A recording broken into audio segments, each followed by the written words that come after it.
Hey guys, welcome to Vedant ಪಾಠಶಾಲೆ. ನಮ್ಮ ವೇದಾಂತ್ ಪಾಠಶಾಲೆ ಯೂಟ್ಯೂಬ್ ಚಾನಲನ್ನು ಮೊದಲ ಬಾರಿಗೆ ವಿಸಿಟ್ ಮಾಡ್ತಾ ಇದ್ದೀರಾ ಅಂತಿದ್ದಲ್ಲಿ ಸಬ್ಸ್ಕ್ರೈಬ್ ಮಾಡ್ಕೊಳ್ಳಿ. ಸಬ್ಸ್ಕ್ರೈಬ್ ಮಾಡಿಕೊಂಡು ಪಕ್ಕದಲ್ಲಿ ಕಾಣ್ತಾ ಇರುವ ಬೆಲ್ ಐಕಾನ್ನ ಕ್ಲಿಕ್ ಮಾಡಿ. ಆಗ ನಮ್ಮ ಚಾನಲ್ನ ಕಡೆಯಿಂದ ಅಪ್ಲೋಡ್ ಮಾಡುವ ಎಲ್ಲ ಸೆಷನ್ಸ್ ನಿಮಗೆ ನೋಟಿಫೈ ಆಗುತ್ತೆ. ನೀವು ಇಮಿಡಿಯೇಟ್ ಆಗಿ ಅವುಗಳನ್ನು ವಾಚ್ ಮಾಡಬಹುದು. ಯಾರೆಲ್ಲ 402 PSI ಪರೀಕ್ಷೆಗೆ ತಯಾರಿ ನಡೆಸ್ತಿದ್ದಾರೆ ಅವ್ರಿಗಾಗಿ ಅಂತ ಒಂದು ಪುಸ್ತಕವನ್ನು ಬಿಡುಗಡೆ ಮಾಡಲಾಗಿದೆ. ಪುಸ್ತಕವನ್ನು ಇಲ್ಲಿ ಈಗ ನಾನು ನಿಮಗೆ ತೋರಿಸ್ತಾ ಇದ್ದೀನಿ. ಇದರ ಹೆಸರು ಭಾಷಾಂತರ ಮತ್ತು ಸಾರಾಂಶ ಬರವಣಿಗೆ. ಇದರಲ್ಲಿ ನಾನು ನಿಮಗೆ 200ಕ್ಕೂ ಹೆಚ್ಚು ಟ್ರಾನ್ಸ್ಲೇಷನ್ ಪ್ರಶ್ನೆಗಳನ್ನು ಕೊಟ್ಟಿದ್ದೀನಿ. ಪ್ರಿಸಿ ರೈಟಿಂಗ್ ಸಿಗುತ್ತೆ, 1000ಕ್ಕೂ ಹೆಚ್ಚು ಒಕ್ಯಾಬುಲರಿ ಸಿಗುತ್ತೆ. ಹಾಗೆ PSI ಪೇಪರ್ 2ಗೂ ಸಂಬಂಧಿಸಿದ ವಿಚಾರಗಳನ್ನು ಇದರಲ್ಲಿ ಕೊಡಲಾಗಿದೆ. ಪುಸ್ತಕವನ್ನು ಖರೀದಿ ಮಾಡೋದಕ್ಕೆ ಇಲ್ಲಿ ಕಾಣ್ತಾ ಇರೋ ಮೊಬೈಲ್ ಸಂಖ್ಯೆಗೆ ನೀವು ನಮ್ಮನ್ನು ಕಾಂಟ್ಯಾಕ್ಟ್ ಮಾಡಬಹುದು. ಅಥವಾ ಅಮೆಝಾನ್, ಫ್ಲಿಪ್ಕಾರ್ಟಲ್ಲೂ ಬುಕ್ಸ್ ಅವೈಲೇಬಲ್ ಇದೆ. ಹಾಗೆ ಎಲ್ಲ ಕರ್ನಾಟಕದ ಎಲ್ಲ ಸಪ್ನಾ ಬುಕ್ ಹೌಸಲ್ಲೂ ಕೂಡ ನಮ್ಮ ಈ ಪುಸ್ತಕ ಅವೈಲೇಬಲ್ ಇದೆ. ನೀವು ಹೋಗಿ ಅಲ್ಲಿಯೂ ಖರೀದಿಯನ್ನು ಮಾಡಬಹುದು. ಬನ್ನಿ ನೋಡೋಣ, ಇವತ್ತಿನ ನಮ್ಮ PSI ಟ್ರಾನ್ಸ್ಲೇಷನ್ ಸೆಷನಲ್ಲಿ ಯಾವ ವಿಚಾರವನ್ನು ನಿಮ್ಮ ಜೊತೆಯಲ್ಲಿ ಡಿಸ್ಕಸ್ ಮಾಡ್ತಾ ಇದ್ದೀನಿ. ಬನ್ನಿ ನೋಡ್ತಾ ಹೋಗೋಣ. ಇಲ್ಲಿದೆ ನಮ್ಮ ಇವತ್ತಿನ ಡಿಸ್ಕಷನ್ನ ಸ್ಮಾಲ್ ಪ್ಯಾರಾಗ್ರಾಫ್. ಇಂಗ್ಲಿಷ್ನ ಒಂದು ಸ್ಮಾಲ್ ಪ್ಯಾರಾಗ್ರಾಫನ್ನು ಕನ್ನಡ ಭಾಷೆಗೆ ಹೇಗೆ ಅನುವಾದ ಮಾಡೋದು ಅಂತ ನೋಡಿ ತಿಳ್ಕೊಳ್ಳೋಣ. ಓದೋಣ ಬನ್ನಿ ಏನಿದೆ ಅಂತ ಪ್ರಶ್ನೆ. Technology has made a profound and positive contribution to education. It has expanded access to information, personalized learning, and made lessons more interactive and engaging. Technology also enhances communication, breaks down geographical barriers, fosters creativity and prepares students for the future workforce. ಹೀಗಿದೆ. ಯಾವ ರೀತಿಯಲ್ಲಿ ನಾವು ಇದನ್ನ ಕನ್ನಡ ಭಾಷೆಗೆ ಅನುವಾದ ಮಾಡ್ತೀವಿ ಅಂತ ನೋಡೋಣ. ತರಗತಿಯನ್ನು ಪ್ರಾರಂಭ ಮಾಡೋಕ್ಕೂ ಮುನ್ನ ನಿಮಗೊಂದು ಮಾಹಿತಿಯನ್ನು ತಿಳಿಸ್ಬೇಕಿದೆ. ನಾಳೆಯಿಂದ ನಮ್ಮ PSI ಟ್ರಾನ್ಸ್ಲೇಷನ್ ಮತ್ತು ಪ್ರಿಸಿ ರೈಟಿಂಗ್ಗೆ ಸಂಬಂಧಿಸಿದ ಹೊಸ ಬ್ಯಾಚ್ ಪ್ರಾರಂಭ ಆಗ್ತಾ ಇದೆ. ಇದೆಲ್ಲ ಲೈವ್ ಕ್ಲಾಸಸ್ ಆಗಿರುತ್ತೆ. ನಮ್ಮ ಆ್ಯಪಲ್ಲಿ ನೀವು ಈ ಕ್ಲಾಸಸನ್ನು ವಾಚ್ ಮಾಡಬಹುದಿದೆ. ಮಾಹಿತಿಯನ್ನು ಕೊಡ್ತೀನಿ, ನೋಡ್ಕೊಳ್ಳಿ. ಕ್ಲಾಸಸ್ ನಾಳೆಯಿಂದ ಅಂದರೆ ಜುಲೈ 26ನೇ ತಾರೀಕಿನಿಂದ ಪ್ರಾರಂಭ ಆಗ್ತಾ ಇದೆ. ನಮ್ಮ ವೇದಾಂತ್ ಪಾಠಶಾಲೆ ಆ್ಯಪನ್ನು ನೀವು ಪ್ಲೇಸ್ಟೋರ್ನಿಂದ ಡೌನ್ಲೋಡ್ ಮಾಡ್ಕೊಳ್ಬಹುದು. ಅಥವಾ ಇಲ್ಲಿ ಕಾಣ್ತಾ ಇರೋ ಮೊಬೈಲ್ ಸಂಖ್ಯೆಗೆ ನೀವು ಮೆಸೇಜ್ ಮಾಡೋ ಮುಖಾಂತರ ನಾನು ನಿಮಗೆ ಆ್ಯಪ್ ಲಿಂಕನ್ನು ಕಳಿಸ್ಕೊಡ್ತೀನಿ. ಅಲ್ಲಿಯೂ ಕೂಡ ಕ್ಲಿಕ್ ಮಾಡಿ ಆ್ಯಪನ್ನು ಡೌನ್ಲೋಡ್ ಮಾಡ್ಕೊಳ್ಬಹುದು. ಆ್ಯಪ್ ಡೌನ್ಲೋಡ್ ಮಾಡಿಕೊಂಡು ಈ ಪರ್ಟಿಕ್ಯುಲರ್ ಕೋರ್ಸಿಗೆ ಹೋಗಿ ನೀವಲ್ಲಿ ಕ್ಲಿಕ್ ಮಾಡಿ ಕೋರ್ಸನ್ನು ಪರ್ಚೇಸ್ ಮಾಡಬಹುದಿದೆ. ಎವ್ರಿ ಡೇ ನಿಮಗೆ 1 ಗಂಟೆಗಳ ಲೈವ್ ಕ್ಲಾಸ್ ಇರುತ್ತೆ. ಇದರಲ್ಲಿ ನಾನು ಬೇಸಿಕ್ ಲೆವೆಲಿಂದ ಅಡ್ವಾನ್ಸ್ ಲೆವೆಲ್ವರೆಗೂ ಇರುವಂಥ ಟ್ರಾನ್ಸ್ಲೇಷನ್ ಮತ್ತು ಪ್ರಿಸಿ ಕ್ವೆಶನ್ಸನ್ನು ಡಿಸ್ಕಸ್ ಮಾಡ್ತೀನಿ. ಪ್ರೀವಿಯಸ್ ಇಯರ್ಗೆ ಸಂಬಂಧಿಸಿದ ಕ್ವೆಶನ್ಸನ್ನು ಕೂಡ ಇದರಲ್ಲಿ ನಾನು ನಿಮ್ಮ ಜೊತೆಯಲ್ಲಿ ಡಿಸ್ಕಸ್ ಮಾಡ್ತಾ ಹೋಗ್ತೀನಿ. ಪ್ರತಿನಿತ್ಯ ನಿಮಗೆ ತರಗತಿ ಸಂಜೆ 4 ಗಂಟೆಯಿಂದ 5 ಗಂಟೆ 1 ಅವರ್ ಕ್ಲಾಸ್ ಇರುತ್ತೆ. ಒಂದು ವೇಳೆ ನೀವು ಕೂಡ ಮುಂಬರುವಂಥ 402 PSI ಪರೀಕ್ಷೆಗೆ ತಯಾರಿಯನ್ನು ನಡೆಸ್ತಾ ಇದ್ದೀರಾ ಅಂತಿದ್ದಲ್ಲಿ ನಿಮಗೆ ಈ ಕ್ಲಾಸಸ್ ಬಹಳ ಸಹಾಯವನ್ನು ಮಾಡುತ್ತೆ. ಇದು 2 ತಿಂಗಳ ಕಾಲ ನಿರಂತರವಾಗಿ ನಡೆಯುವಂಥ ತರಗತಿಗಳಾಗಿರುತ್ತೆ. ಇನ್ನೂ ಏನಾದರೂ ಡೌಟ್ ಇದೆ, ಇನ್ನೂ ಸ್ವಲ್ಪ ಕನ್ಫ್ಯೂಷನ್ ಇದೆ, ಗೊತ್ತಾಗ್ತಾ ಇಲ್ಲ ಅಂತಿದ್ದಲ್ಲಿ ಇಲ್ಲಿ ಕಾಣ್ತಾ ಇರೋ ಮೊಬೈಲ್ ಸಂಖ್ಯೆಗೆ ಆದಷ್ಟು ಬೇಗ ಕಾಂಟ್ಯಾಕ್ಟ್ ಮಾಡಿ. ನಾಳೆ ಸಂಜೆ 4 ಗಂಟೆಯಿಂದ ತರಗತಿ ಪ್ರಾರಂಭ ಆಗ್ತಾ ಇದೆ. ಇಂಟ್ರೆಸ್ಟ್ ಇದ್ದಲ್ಲಿ ನೀವು ಜಾಯಿನ್ ಆಗಬಹುದು. ಇವತ್ತಿನ ನಮ್ಮ ಪ್ರಶ್ನೆ ಪ್ರಾರಂಭ ಮಾಡ್ತಾ ಇದ್ದೀನಿ ನೋಡಿ. ಟೆಕ್ನಾಲಜಿ ಅಂತ ಕೊಟ್ಟಿದ್ದಾರಲ್ವಾ, ನಾವು ಇದನ್ನೇನಂತ ಬರಿಬಹುದು? ತಂತ್ರಜ್ಞಾನ ಅಂತ ಬರಿಬಹುದಿದೆ. ಹ್ಯಾಸ್ ಮೇಡ್, ಇದನ್ನ ಮಾಡಿದೆ ಅಂತ ತಗೊಳ್ಳೋಣ. ಏನು ಮಾಡಿದೆ? ಅ ಪ್ರೊಫೌಂಡ್ ಅಂಡ್ ಪಾಸಿಟಿವ್ ಕಾಂಟ್ರಿಬ್ಯೂಷನ್ ಅಂತ ಇಲ್ಲಿ ಕೊಟ್ಟಿದ್ದಾರೆ. ಕಾಂಟ್ರಿಬ್ಯೂಷನ್ ನಾವೇನಂತ ಹೇಳ್ತೀವಿ? ಕೊಡುಗೆ ಅಂತ ಹೇಳ್ತೀವಿ. ಈ ಕೊಡುಗೆ 2 ರೀತಿಯಲ್ಲಿ ಬಂದಿದೆ. ಒಂದು ಪ್ರೊಫೌಂಡ್, ಮತ್ತೊಂದು ಪಾಸಿಟಿವ್. ಪ್ರೊಫೌಂಡ್ ಅಂತ ಏನು ಕೊಟ್ಟಿದ್ದಾರೆ ಇದನ್ನ ಆಳವಾದ ಅಂತ ತಗೊಳ್ಬಹುದು. ಪಾಸಿಟಿವ್ ಅಂತ ಏನು ಕೊಟ್ಟಿದ್ದಾರೆ? ಧನಾತ್ಮಕ, ಸಕಾರಾತ್ಮಕ, ಎನಿಥಿಂಗ್ ಈಸ್ ಓಕೆ. ಧನಾತ್ಮಕ ಅಂತ ತಗೊಳ್ತಾ ಇದ್ದೀನಿ. ಓಕೆ, ಈ ರೀತಿಯಲ್ಲಿ ಬರೆದಿದ್ದೀನಿ. ಯಾವುದಕ್ಕೆ? ಟು ಎಜುಕೇಶನ್, ಶಿಕ್ಷಣ. ಇಲ್ಲಿಗೆ ನಮ್ಮ ಒಕ್ಯಾಬುಲರಿ ಕಂಪ್ಲೀಟ್ ಆಗಿದೆ. ಏನು ಹೇಳ್ತಾ ಇದ್ದಾರೆ ಅಂತ ಅರ್ಥ ಮಾಡ್ಕೊಳ್ಳೋಣ ಬನ್ನಿ. ನಾವಿಲ್ಲಿ ಮಾತನಾಡ್ತಾ ಇರುವಂಥದ್ದು ತಂತ್ರಜ್ಞಾನದ ಬಗ್ಗೆ. ತಂತ್ರಜ್ಞಾನ ಏನೋ ಮಾಡಿದೆ. ಏನು ಮಾಡಿದೆ? ಎಜುಕೇಷನ್, ಶಿಕ್ಷಣಕ್ಕೆ ಆಳವಾದಂತಹ ಧನಾತ್ಮಕವಾದಂತಹ ಕೊಡುಗೆಯನ್ನು ಕೊಟ್ಟಿದೆ. ಇದ್ರ ಬಗ್ಗೆ ಮಾತಾಡಿದ್ದಾರೆ.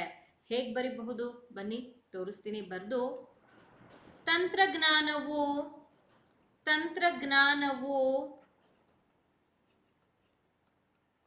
ಯಾವುದಕ್ಕೆ? ಶಿಕ್ಷಣಕ್ಕೆ ತಗೊಳ್ತಾ ಇದ್ದೀನಿ. ತಂತ್ರಜ್ಞಾನವು ಶಿಕ್ಷಣಕ್ಕೆ ಒಂದು ಶಿಕ್ಷಣಕ್ಕೆ ಒಂದು ಯಾಕೆ ಅಂದರೆ ಇಲ್ಲಿ ನಿಮಗೆ ಅನ ಬಳಕೆ ಮಾಡಿದ್ದಾರೆ, ಅದಕ್ಕೋಸ್ಕರ ಒಂದು ಅಂತ ತಗೊಂಡಿದ್ದೀನಿ. ತಂತ್ರಜ್ಞಾನವು ಶಿಕ್ಷಣಕ್ಕೆ ಒಂದು ಆಳವಾದ ಮತ್ತು ಧನಾತ್ಮಕ, ಸಕಾರಾತ್ಮಕ, ಎನಿಥಿಂಗ್ ಈಸ್ ಓಕೆ, ಆಳವಾದ ಮತ್ತು ಧನಾತ್ಮಕ ಕೊಡುಗೆಯನ್ನು ನೋಡಿ, ಇಲ್ಲಿ ಮಾಡಿದೆ ಅಂತ ಆಗಲೇ ತಗೊಂಡ್ವಿ ಅಲ್ವಾ. Has made a contribution to education. ಇದನ್ನ ಬೇಕಿದ್ರೆ ನಾವು ಹೀಗೂ ಬರಿಬಹುದಿತ್ತು, ತಂತ್ರಜ್ಞಾನವು ಆಳವಾದ ಮತ್ತು ಧನಾತ್ಮಕ ಕೊಡುಗೆಯನ್ನು ಶಿಕ್ಷಣಕ್ಕೆ ಅಂತ ಬಂದಾಗ ಅಗೇನ್ ನಮಗೆ ಮಾಡಿದೆ ಪದ ಬರೋದಿಲ್ಲ, ಕೊಟ್ಟಿದೆ ಈ ಪದವನ್ನು ತಗೊಳ್ಬೇಕು. ಕೊಟ್ಟಿದೆ ಅಂತ ತಗೊಳ್ತಾ ಇದ್ದೀನಿ. ಸೊ ಯಾಕೆ ಇಲ್ಲಿ ಪದ ತಗೊಳ್ಳಿಲ್ಲ ಅಂತಂದ್ರೆ ಕೊಡುಗೆಯನ್ನ ಮಾಡಿದೆ, ಅದಕ್ಕಿಂತಲೂ ಕೊಟ್ಟಿದೆ ಬೆಟರ್ ಆಗಿದೆ, ಅದಕ್ಕೋಸ್ಕರ ಈ ಪದವನ್ನು ಬದಲಾಯಿಸ್ಕೊಂಡು ತಗೊಂಡಿದ್ದೀನಿ. ಆದರೆ ಯಾವುದೇ ಅರ್ಥ ಬದಲಾಯಿಸ್ತಾ ಇಲ್ಲ. ಹೀಗೆ ಬರೆಯೋದ್ರಿಂದ ಏನೂ ಅರ್ಥ ಬದಲಾಗ್ತಾ ಇಲ್ಲ. ತಂತ್ರಜ್ಞಾನವು ಅಂತೇನಿತ್ತು ನಮ್ಮ ಸಬ್ಜೆಕ್ಟ್ ಆಯಿತು, ಕೊಟ್ಟಿರೋ ಅಂಥದ್ದು ವರ್ಬ್ ಆಯಿತು. ಏನನ್ನ ಕೊಟ್ಟಿದೆ? ಕೊಡುಗೆಯನ್ನ. ಕೊಡುಗೆ ಯಾವ ರೀತಿಯಲ್ಲಿದೆ? ಎರಡು ರೀತಿಯಲ್ಲಿ ಇದೆ, ಅದನ್ನ ಹೇಳಿದ್ದಾರೆ. ಯಾವುದಕ್ಕೆ ಕೊಟ್ಟಿದೆ? ಶಿಕ್ಷಣಕ್ಕೆ. ಇದೇನಾಯ್ತು? ಆಬ್ಜೆಕ್ಟ್ ಆಯಿತು. ನೋಡಿದ್ರಾ, ಯಾವುದೇ ಒಂದು ಇಂಗ್ಲಿಷ್ನ ವಾಕ್ಯವನ್ನ ಕನ್ನಡ ಭಾಷೆಗೆ ಅನುವಾದ ಮಾಡೋದ್ರಲ್ಲಿ ತೊಂದರೆ ಅನುಭವಿಸ್ತಾ ಇದ್ದೀರಾ, ಗೊತ್ತಾಗ್ತಾ ಇಲ್ಲ ಅಂತ ಇದ್ದಲ್ಲಿ ಈ ಒಂದು ಫಾರ್ಮುಲಾನ ಬಳಸಿ. It is very simple and it is easy also, so that you can easily remember it and you can apply it as well. ತುಂಬ ಸುಲಭವಾಗಿದೆ, ನೀವು ಆರಾಮಾಗಿ ಅದನ್ನು ನೆನ್ಪಿಟ್ಕೊಳ್ಳಬಹುದು, ಅಪ್ಲೈ ಕೂಡ ಮಾಡಬಹುದಿದೆ. ಓಕೆ, ಮೊದಲನೇ ವಾಕ್ಯ ಇದಾಗಿತ್ತು. ಬನ್ನಿ ಎರಡನೇ ವಾಕ್ಯದ ಕಡೆಗೆ ಹೊರಟಿದ್ದೀನಿ. ಇಟ್ ಹ್ಯಾಸ್ ಎಕ್ಸ್ಪ್ಯಾಂಡೆಡ್ ಅಂತ ಕೊಟ್ಟಿದ್ದಾರೆ. ಇಟ್ ಅಂತಂದ್ರೇನು? ಈ ತಂತ್ರಜ್ಞಾನ, ಇದರ ಬಗ್ಗೆ ಮಾತಾಡ್ತಾ ಇರೋದು. ಇದು ಅಂತ ತಗೊಳ್ಳೋಣ. ಹ್ಯಾಸ್ ಎಕ್ಸ್ಪ್ಯಾಂಡೆಡ್ ಅಂತ ಕೊಟ್ಟಿದ್ದಾರಲ್ವಾ, ವಿಸ್ತರಿಸಿದೆ ಅಂತ ತಗೊಳ್ಳಿ. ವಿಸ್ತರಿಸಿದೆ ಏನನ್ನ? ಆಕ್ಸೆಸ್. ಆಕ್ಸೆಸ್ ಅಂತಂದ್ರೆ ಪ್ರವೇಶ ಅಂತ ಹೇಳ್ತೀವಿ. ಯಾವುದಕ್ಕೆ? To information. ಇನ್ಫಾರ್ಮೇಶನ್ ಮಾಹಿತಿ, ಪರ್ಸನಲೈಸ್ಡ್ ಲರ್ನಿಂಗ್ ಅಂದ್ರೆ ವೈಯಕ್ತಿಕ ಕಲಿಕೆ ಅಂತ ಹೇಳ್ಬಹುದು. ಪರ್ಸನಲೈಸ್ಡ್ ಅಂತಂದ್ರೆ ಹಾಗೆ ಬರುತ್ತೆ, ವೈಯಕ್ತಿಕ ಕಲಿಕೆ ಅಂತ ತಗೊಳ್ಬಹುದು. Made lessons more interactive and engaging. Made ಇದ್ರ ಬಗ್ಗೆ ನಾನು ನಿಮಗೆ ವಾಕ್ಯದಲ್ಲಿ ಬರೆದು ತೋರಿಸ್ತೀನಿ.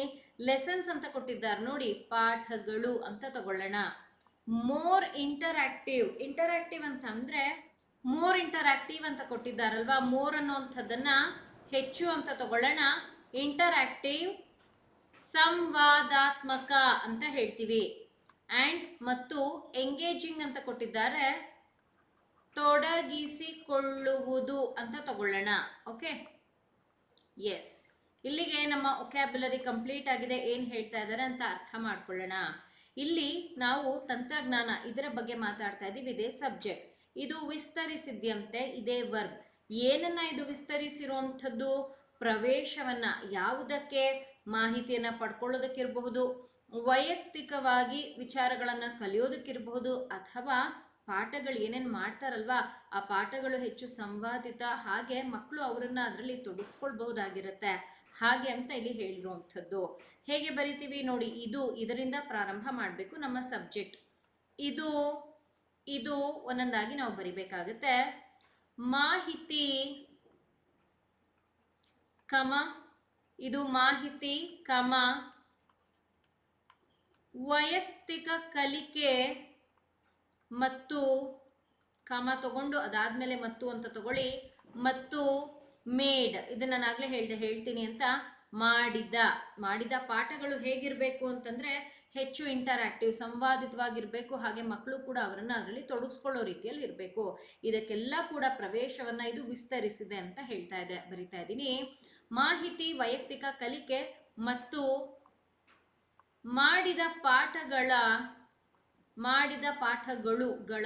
ಪಾಠಗಳು ಹೇಗೆ?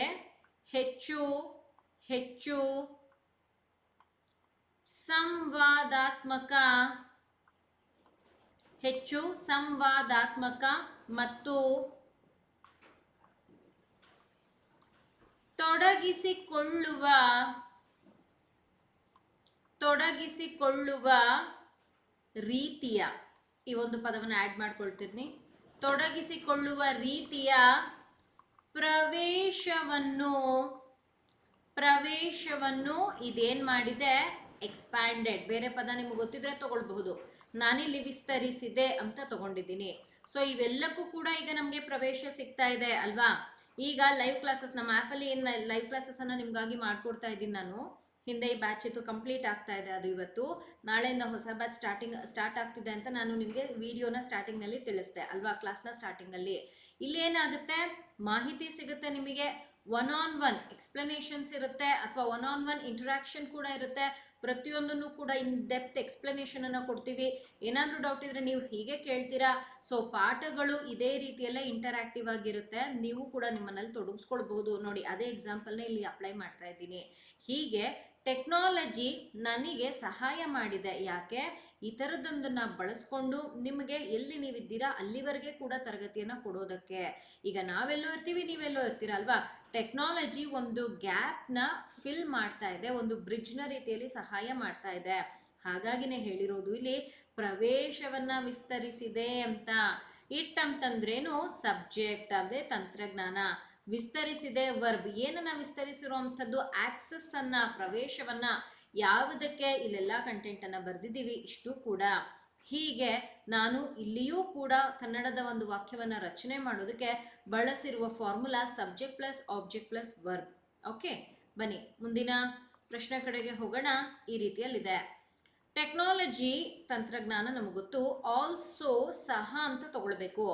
ಎನ್ಹ್ಯಾನ್ಸಸ್ ಅಂತ ಅಂದರೆ ವೃದ್ಧಿಸೋದು, ಜಾಸ್ತಿ ಮಾಡುವುದು, ಹೆಚ್ಚು ಮಾಡುವುದು ಅಂತ ಅರ್ಥ. ಸದ್ಯಕ್ಕೆ ಹೆಚ್ಚು ಅಂತ ಬರ್ದಿರ್ತೀನಿ, ಬಹುಶಃ ಇದು ಆಮೇಲೆ ಬದಲಾಗಬಹುದು. Let see. ಕಮ್ಯುನಿಕೇಶನ್, ಸಂವಹನ ಅಂತ ಹೇಳಬಹುದು. ಕಮ, ಬ್ರೇಕ್ಸ್ ಡೌನ್ ಜಿಯೋಗ್ರಾಫಿಕಲ್ ಬ್ಯಾರಿಯರ್ಸ್.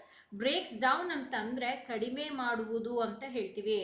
ಕಡಿಮೆಯಾಗಿಸು, ಕಡಿಮೆ ಅಂತ ಬರ್ದಿರ್ತೀನಿ, ಆಮೇಲೆ ನೋಡೋಣ.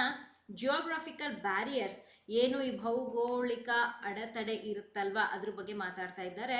ಜಿಯೋಗ್ರಾಫಿಕಲ್ ಅಂತ ಕೊಟ್ಟಿರುವ ಕಾರಣ ಭೌಗೋಳಿಕ ಅಡೆತಡೆ. ಓಕೆ, ಕಮ, fosters creativity and appear students for the future workforce. Fosters ಅಂದರೆ ಗ್ರೋಸ್ ಅಂತ ಅರ್ಥ, ಬೆಳೆಸುತ್ತದೆ ಅಂತ ತಗೊಳ್ಬಹುದು. ಏನನ್ನ, ಸೃಜನಶೀಲತೆಯನ್ನ, ಕ್ರಿಯೇಟಿವಿಟಿ, ಸೃಜನಶೀಲತೆ. ಕಮ, ಆ್ಯಂಡ್ ಪ್ರಿಪೇರ್ಸ್ ಸ್ಟೂಡೆಂಟ್ಸ್, ಇಲ್ಲಿ ತಯಾರು ಮಾಡುತ್ತೆ, ತಯಾರಿಸುತ್ತದೆ. ಯಾರನ್ನ, ವಿದ್ಯಾರ್ಥಿಗಳನ್ನ, ಸ್ಟೂಡೆಂಟ್ಸ್. ಯಾಕಾಗಿ, ಫಾರ್ ದ ಫ್ಯೂಚರ್, ಭವಿಷ್ಯದ, ವರ್ಕ್ ಫೋರ್ಸ್, ಕೆಲಸಕ್ಕೆ, ಏನು ಕೆಲಸ ಇರುತ್ತೆ ಅದಕ್ಕೆ. ಈಗ ನಿಮ್ಮ ಪರೀಕ್ಷೆ ನೆಕ್ಸ್ಟು 402 ಎಕ್ಸಾಮ್ ಇದೆ ಅಲ್ವಾ. ಈಗ ಸದ್ಯಕ್ಕೆ ನೋಡೋದಾದರೆ, ಈಗ ಸದ್ಯಕ್ಕೆ ನಮಗೆ 402 ಎಕ್ಸಾಮ್ ಇದೆ. ನಾವು ಈ ಟೆಕ್ನಾಲಜಿಯನ್ನು ಬಳಸ್ಕೊಂಡು ನಾವು ಹೆಚ್ಚಿನ ನಮ್ಮ ಸಂವಹನ ಏನಿದೆ ಅದನ್ನು ಜಾಸ್ತಿ ಮಾಡ್ಕೊಳ್ತಾ ಇದ್ದೀವಿ. We can easily communicate on a daily basis. ಹಾಗೆ ಇದು ಭೌಗೋಳಿಕ ಅಡೆತಡೆ. ನೀವು ಯಾವುದೇ ಒಂದು ಜಾಗದಲ್ಲಿರಿ, ಭಾರತದಲ್ಲಿ ಎಲ್ಲೇ ಇರಿ ಪರವಾಗಿಲ್ಲ, ಎಲ್ಲೇ ಇದ್ರೂ ಕೂಡ ನಿಮಗೆ ಪ್ರತಿನಿತ್ಯ ತರಗತಿಗಳು ಸಿಗ್ತಿರ್ತವೆ.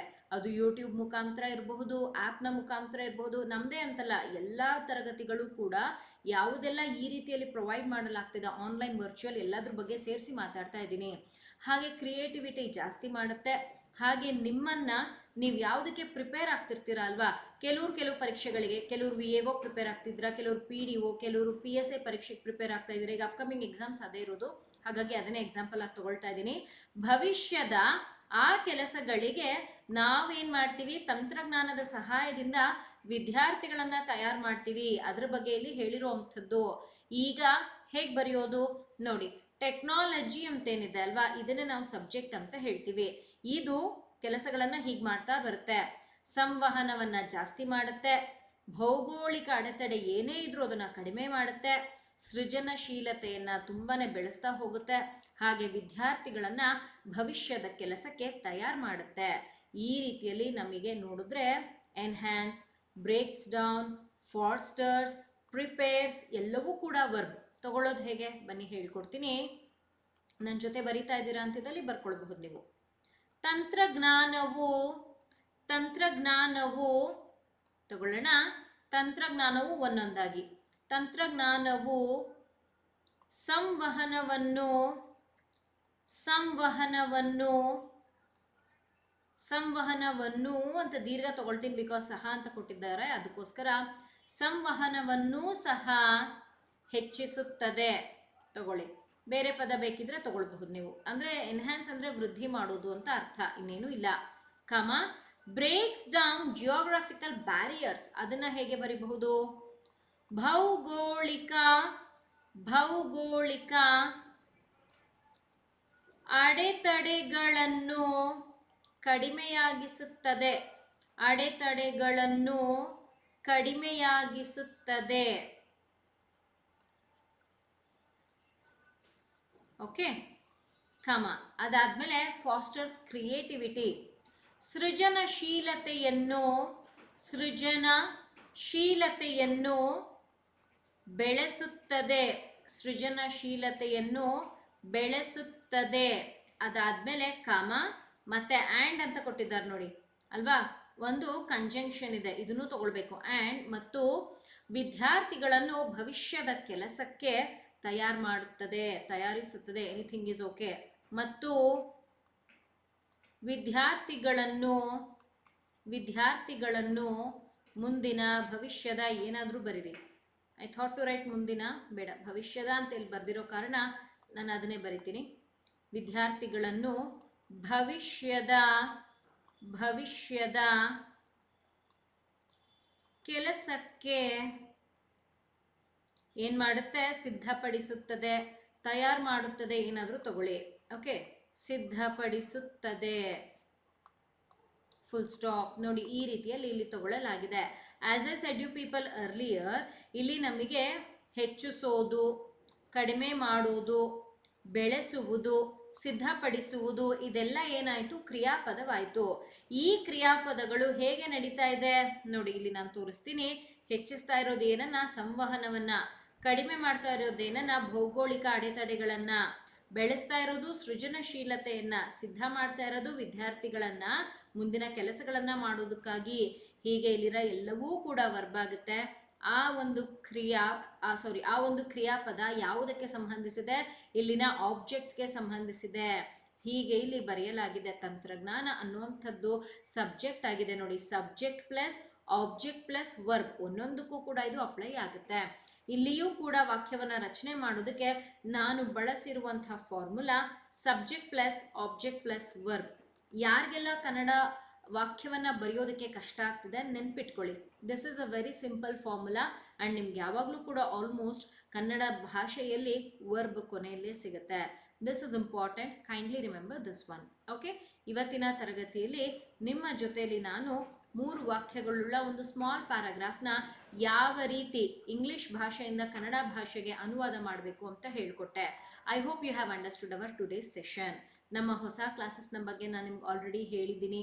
ಅದಲ್ಲದೆ ನಮ್ಮ ಎಸ್ಸೆ ಕ್ಲಾಸಸ್ ಇದೆ, 402 ಎಕ್ಸಾಮಿಗೆ ಯೂಸ್ ಆಗುತ್ತೆ. ಒಟ್ಟು 15 ಪ್ರಬಂಧಗಳನ್ನು ಇದರಲ್ಲಿ ಪ್ರೊವೈಡ್ ಮಾಡ್ತಾ ಇದ್ದೀನಿ. ಇದನ್ನು ಕೂಡ ನೀವು ಚೆಕ್ ಮಾಡಬಹುದು, ನಮ್ಮ ಆ್ಯಪಲ್ಲಿದೆ. ಸೊ PSI ಸ್ಟೂಡೆಂಟ್ಸ್ಗೆ ಅಂತಲೇ ನಾನು ನಮ್ಮ ಆ್ಯಪ್ನಲ್ಲಿ ತರಗತಿಗಳನ್ನು ತಗೊಳ್ತಾ ಇದ್ದೀನಿ. ಯಾರಿಗಾದರೂ ಇಂಟ್ರೆಸ್ಟ್ ಇದೆ ಅಂತಿದ್ದಲ್ಲಿ ನಮ್ಮ ಆ್ಯಪನ್ನು ಡೌನ್ಲೋಡ್ ಮಾಡ್ಕೊಳ್ಳಿ.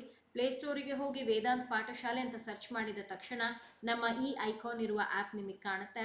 ಅದರ ಮೇಲೆ ನೀವು ಕ್ಲಿಕ್ ಮಾಡಿ ಇನ್ಸ್ಟಾಲ್ ಮಾಡ್ಕೊಳ್ಳಿ, ರಿಜಿಸ್ಟರ್ ಮಾಡ್ಕೊಳ್ಳಿ. ನಿಮಗೆ ನೀಡಿರುವ ಕೋರ್ಸನ್ನು ಪರ್ಚೇಸ್ ಮಾಡಬಹುದಿರುತ್ತೆ. ಇದಾಗಿತ್ತು ನಮ್ಮ ಇಂದಿನ ತರಗತಿ. I hope you have understood our today's session. ಏನೇ ನಿಮಗೆ ಸಂದೇಹ ಇದ್ದರೆ, ಡೌಟ್ ಇದ್ದರೆ ಇಲ್ಲಿ ಕಾಣ್ತಾ ಇರೋ ಮೊಬೈಲ್ ಸಂಖ್ಯೆಗೆ ನೀವು ನನ್ನ ಕಾಂಟ್ಯಾಕ್ಟ್ ಮಾಡಬಹುದು.